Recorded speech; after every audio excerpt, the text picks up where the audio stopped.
կատարվածի մասին ու առհասարակ դիմադիրների դեմ ուղղված ճնշումների մասին տեսանք նախորդին Նարեկ Կարապետյանի դեմ ողջունեց։ Այս ճնշումները ամեն դեպքում ընտրություններից հետո դեռևս շարունակվում են, ինչի համար։ Նորմալ է։ Նախ պարոն Ծառուկյանի հետ կապված ընդդիմադիր ուժերը հայտարարություն արել են եւ հանրապետական կուսակցությունը միացել է այդ հայտարարությանը եւ դա մենք որակել ենք որպես քաղաքական հաշվեհարդար, քաղաքական ռեպրեսիա պարոն Ծառուկյանի նկատմամբ։ Սա առաջինը եւ սա ակնհայտ է, որ յուրաքանչյուր բանականություն ունեցող քաղաքականության հետ որևէ աղերս ունեցող մարդու համար ակնհայտ է, որ կոնկրետ Բարգավաճ Հայաստան կուսակցության ղեկավարի նկատմամբ տեղի ունեցածը դա ոչ այլ ինչ է, քան քաղաքական ռեպրեսիա եւ հաշվեհարդար։ Սա ակնհայտ է։ Երկրորդը, որի մասին ուզում եմ խոսել, Հայաստանը շատ բարդ իրավիճակում է, ես կասեի, ջրբաժանի առաջ է, եւ ով որ չի գիտակցում, ուզում եմ ասել, որ Հայաստանը կանգնած է պետականության այն վերջին աստիճանի վրա, պետականության կորուստի։ Ինչու՞, տեսեք, Ադրբեջանը այս տարիներ շարունակ Հայաստանի իշխանություններին պահանջներ է ներկայացնում։ Հայաստանի իշխանությունները կատարում են։ Ադրբեջանի պահանջները ավելի են շատանում։ Հիմա տեսեք, Ադրբեջանը այս վերջի պահանջը դա որն է, անկլավներն են, ադրբեջանցիների վերաբնակեցումն է, բայց ամենառաջինը սահմանադրության նոր սահմանադրությունը, ըստ որի Հայաստանի Հանրապետությունը կհրաժարվի իր անձնագրից, իր ծննդակարգից, դա անկախության հռչակագիրն է, որտեղ չի լինի ոչ մի հեղում, ոչ ցեղասպանության միջազգային ճանաչմանը, ոչ Արցախի հայկականությանը, ոչ եկեղեցու բացառիկությանը, եւ բնականաբար, եթե դա հանում ես, տակ ինչ է մնում, ոչ թե Հայաստանի Հանրապետություն բովանդակությամբ, այլ թուրքական վիլայել կամ Էրմենիստան։ Հիմա բոլոր այն ուժերը, բոլոր այն քաղաքական գործիչները, բոլոր այն քաղաքական առաջնորդները, ովքեր իրականացնում են ազգային պետության պաշտպանման քաղաքականություն եւ դեմ են Ալիևի կողմից հնչեցված եւ սրանց կողմից իրականացվող քայլերին, շինց ու գործերով բռնադատվում են։ Ես այս իշխանությանը որակել եմ որպես նեոբոլշևիկյան իշխանություն։ 20 թվականին հետո 1920 թվականին բոլշևիկները եկան իշխանության եւ դատապարտեցին առաջին հանրապետության երևելիներին, բացեք նայեք, Հովհաննես Կաչասլունի, Դանիել Բեկ Փիրումյան, Պողոս Բեկ Փիրումյան լիքն են։ Մենակ 1600 սպասը կալանավորվել է։ Այս իշխանություններ բոլշևիկների օրինակով բոլոր այն գործիչներին, ովքեր որ խանգարում են իրենց պլանների իրականացմանը, կալանավորում է, պիտակավորում է։ Պլյուս դրան կա նաև այլ խնդիր։ Ըստ մեր սահմանադրությամբ ու առհասարակ ըստ միջազգային օրենքի սեփականության իրավունքը դա պետք է պաշտպանված լինի։ Առանց դատի, դատաստանի մենք տեսնում ենք օրը ցերեկով ոչ միայն պարոն Ծառուկյանի դեպքում, մարդը դու ընդամենը քաղաքական ուժի մեկի ղեկավարն ես, որը մասնակցում է ընտրություններին, դու հրահանգ ես տալի, ուղիղ եթերում ասես սրան եմ բոմբ ծրակելու, սրան եմ ունես զրկելու, սրան եմ մեզ խլելու, նրանք խելոք կատարում են։ Ես լուծումը միշտ ասել եմ, ես որ լուծումներ ինքս պատրաստ ունենայի, կգայի կանեի, չէի սպասի։ Իմ միակ պարզապես եկարատեպ քաղաքական գործիչ կարող եմ ասել, որ մենք օրինակ հունիսի աչինած անիմաստ ասма զատկից հետո ներկայացնում է, բայց ամսի 7-ի գիշերը, երբ որ մենք տեսանք, առհասարակ հասարակությունը տեսավ, որ նախ Բարգավաճ Հայաստանի ձայները արդեն գողանում են։ Երկրորդը տեսան, որ մինչև Կենտրոնական անձնական հանձնաժողովի պաշտոնապես ամփոփումը ուժեղ ուժի ղեկավարը, վարչապետը, պաշտոնակատարը հայտարարեց իրեն հաղթող։ Ես կարծում եմ միակ տարբերակը այն էր, որ պետքա անհնազանդության օրինական փողոցային ակցիաներ անել։ Սա է տարբերակը։ Ես ասեմ, ես երկարամյա պետական գործիչ եմ եղել։ Հավատացեք, երբ որ նույն Բարգավաճ Հայաստանը, ՀԱԿ-ը, այն ժամանակվա անդիմությունը մեր դեմ միտինգ էր անում, դες չթվա, ես կարող ասես, բանը շատ է վստահ երևում, բայց դες չի։ Աթոռը տակը շարժում է, երբ որ ընդդիմությունը փողոցները լցնում է։ Հիմա եթե մենք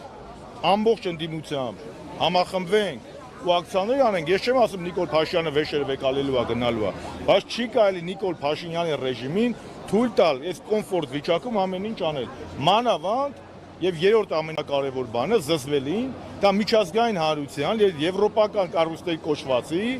լռությունն է։ Լռությունը Եվ ակնհայտ է, չէ, մի բան էլ հռետորական հարց տամ։ Ոնց էր 18 թվականին Նիկոլ Փաշինյանի բնորոշմամբ պարոն Ծառուկյանը խոշոր սեփականատեր էր։ Հիմա հենց իրականացնում է քայլեր, որը իրենց թիմքին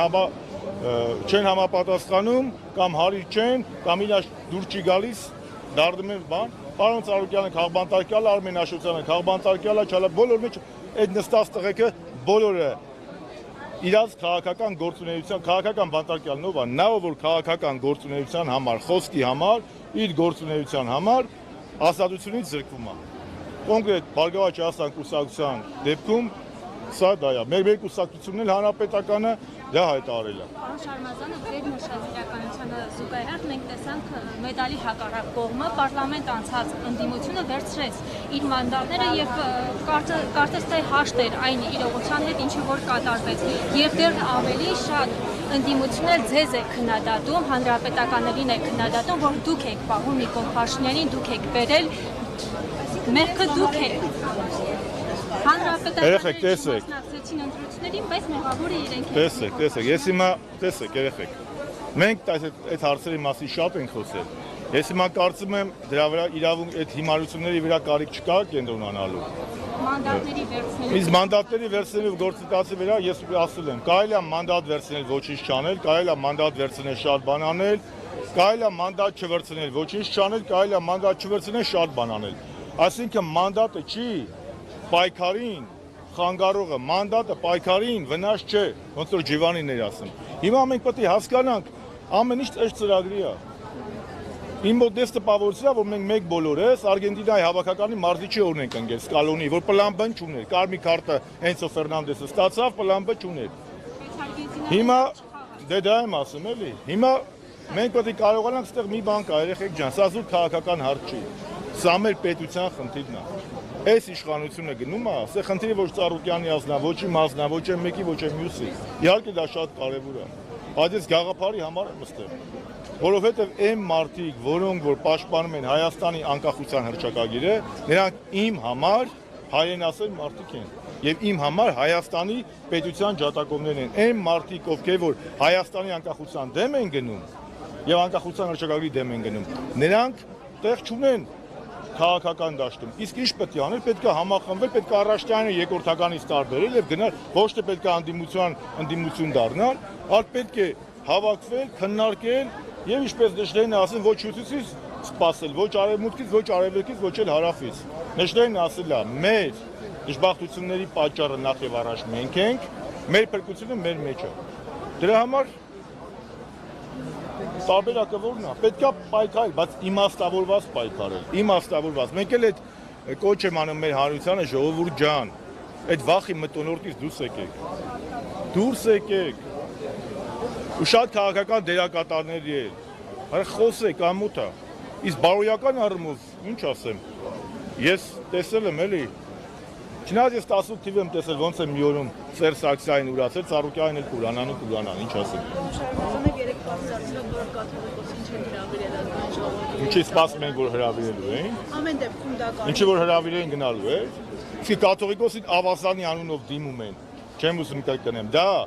հոգևորականի համար քրիստոնեական աշխարհում ամենամեծ վիրավորանքն է։ Եթե աշխարհում մեզ հազար ներողություն, սրբություն հայհոյեն, դա նույն բանն է, ոնց որ կաթողիկոսին կամ որևէ սրբազանի, որևէ հոգևորականի Ավազանի անունով դիմեն։ Առավոտից Նիկո Ավազանի անունով դիմել են, ասել է պետք է եկեք, ես չեմ դուք աղջիկ եք, ես ամաչում եմ ձեր մոտ բաներ խոսամ, ինչ ասես ասել են։ Սաղ դիմը իմ ասում է կաթողիկոսին պետք է հրավիրեն։ ԿՊ-ն իր ծրագրում գրել է, որ կաթողիկոսին պետք է հանի, ու այդ կաթողիկոսին ինքը պետք է հրավիրի։ ԿՊ-ից ով որ ազգանվեր, հայրենասիրական, պետականամետ բաներ է սպասել, ինքը կամ քաղաքականությունից կիլոմետրով հեռու է, կամ էլ իրականության հետ կապերը խզել է։ Եվ ես կրկնում եմ, ասիկի եթե վեհապարին հրավիրեր ինքը գնալու է։ Կարծում եմ ոչ։ Եթե դու վիրավորում ես, իհարկե մենք քրիստոնեական աշխարհում դու պետք է ներողամիտ լինես, բայց ներողամիտ լինում են նրանց հանդեպ, որ ներողություն է խնդրում։ Եթե մարդը ներողություն չի խնդրում, ասում է լավ եմ արել։ Ու քիչ եմ արել։ Եվ հայրասիրության դրսևորում ցուցաբերում է Նիկոլ Փաշինյանը։ Ով։ Նիկոլ Փաշինյանը։ Ես Նիկոլ Փաշինյանի անձ եմ խնդիր չունեմ։ Ես Նիկոլ Փաշինյանի հակապետական ու հակազգային քայլերի դեմ դիմում։ Ես առհասարակ իմ ամբողջ քաղաքական կեսագրության մեջ երբեք որևէ անձի դեմ չեմ ունեցել որևէ խնդիր։ Ես ունեմ գաղափարական պայքար, ես ասել եմ, իմը գաղափարական պայքար է։ Իմ համար, իմ ամբողջ քաղաքական պայքարը իմ եղել է Արցախի ինքնորոշման իրավունքը, Արցախի հայկականությունը, ցեղասպանության միջազգային ճանաչումը եւ նաեւ հանրապետական կուսակցության։ Հանրապետական կուսակցությունը դա ծնունդ է անկախության շարժման, Աշոտ Նավասարդյան, Անդրանիկ Մարկարյան, Ռազմիկ Զոհրաբյան, հետո Սերժ Սարգսյան, Վազգեն Սարգսյան, դա է մեր կենսագրությունը։ Եվ նրանք իմ գաղափարի դեմ են դուրս եկել։ Ես անձի դեմ խնդիր չունեմ, ես երբեք ոչ ընտանիք եմ մտել, ոչ ազնական եմ մտել, ինչպես պարոն Ծառուկյանն էր ասում։ Չէ, դա մեր կլասի խնդիր չի, դա չի կարելի մարդ մտնի անձնական դաշտ, չեմ ասում ընտանիք։ Խնդիր կա է գաղափարական բանավիճենք։ Այս մարդիկ իմ համար անկախության հռչակագիրը օգոստոսի 23-90 թվականի, ովքեր որ պաշտպանում են անկախության հռչակագրի ջատագով են, անկախ նրանից թե ինչպիսի վերաբերմունք ունեն իմ նկատմամբ, իրանք իմ համար գաղափարական դաշնակիցներ են։ Նրանք ովքեր որ դեմ են անկախության հռչակագրին եւ իրականացնում են Իլհամ Ալիևի պատվերները կամ Էրդողանի կամ Արևմուտքի, բնականաբար գաղափարական հակառակորդներ են։ Բայց նրանց հանդեպ նույնպես ես չունեմ ազնական որևէ դրդապատճառ։ Ես ազնական, ընտանեկան չի կարելի։ Մենք խալխի ընտանիքի հետ ինչ գործ ունենք։ Մեր գաղափարականն է, քաղաքականն է։